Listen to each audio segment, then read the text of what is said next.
விளம்பர நோக்கத்திற்காக தாம் பி பாடலை பாடவில்லை எனவும் சிம்பு தெரிவித்துள்ளார்.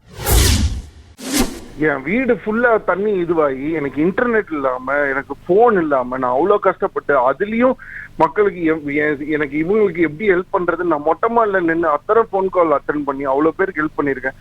இந்த மாதிரி ஒரு சிச்சுவேஷன்ல போய் பப்ளிசிட்டிக்காக நான் பண்ணுவேனாங்க. இன்னொன்னு சிலம்பரசன் என்னங்க தமிழ்நாட்டுல யாருக்குமே தெரியாதாங்க. இப்படி ஒரு பப்ளிசிட்டி எனக்கு தேவையா? என்னங்க அவங்க யாரோ ஒரு 10 பேர் சொல்றாங்களா, நீங்களும் கேக்குறீங்களா? என்ன எந்த விதத்துல இது நியாயம்னு எனக்கு புரியும். பிறந்த குழந்தையில இருந்து நான் இந்த சினிமால நடிச்சிட்டு இருக்கேன். நான் இந்த பக்கம் நடிக்கும் போது நான் எங்க அப்பா இவ்வளவு ஃபுல் லென்த்துக்கு டைலாக் கொடுத்து இது ஃபுல்லா பேசுன்னு அவர் கொடுத்துட்டு போயிடுவார். 2 பேஜுக்கு டைலாக் இருக்கும்.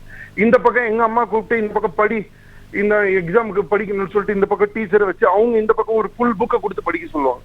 இந்த பக்கம் எக்ஸாமுக்கு படிச்சிருக்கேன், அந்த பக்கம் அப்பா சொல்லி கொடுத்த டைலாக் படிச்சு நடிச்சவங்க சிலம்பரசன். நானு அவ்வளவு கஷ்டப்பட்டு வளர்ந்து பிறந்து வந்த பையன். நானு 30 வருஷமா இந்த சினிமால இருந்திருக்கேன். இன்னைக்கு ஒரு பாட்டு நான் அபிஷியலா கூட ரிலீஸ் பண்ணாம யாரோ திருடி எடுத்து, அதுவும் ரப்பா நான் அவ்வளவு எக்ஸ்பிளனேஷன் கொடுத்துட்டேன், எடுத்து போட்டிருக்காங்கன்னு சொல்றேன். அதை மீறி என்ன என் உருவ பொம்மை எரிக்கிறீங்க, என்ன இது பண்றீங்க, அப்படி என்னங்க தவறு செஞ்சுட்டேன் நானு? இன்னைக்கு ஒரு ரேப் கேஸ்ல ரேப் பண்ணவன் வெளியில வராங்க. இவ்வளவு தூரம் உங்களுக்காக உழைச்சு உங்களுக்காக முட்டி போட்டு டான்ஸ் ஆடி, என் டாக்டர் சொல்றது என்னத்துக்கு இங்க கஷ்டப்பட்டு இப்படி ஆடுறீங்க, இப்படி எல்லாம் டான்ஸ் ஆடினீங்கன்னா ஒரு பாயிண்ட்டுக்கு மேல உங்களுக்கு நடக்க முடியாதுன்னு என் டாக்டர் சொல்லியிருக்காரு. அதை மீறி அடுத்த நாள் போய் முட்டி போட்டு குதிச்சு டான்ஸ் ஆடி இருக்காங்க.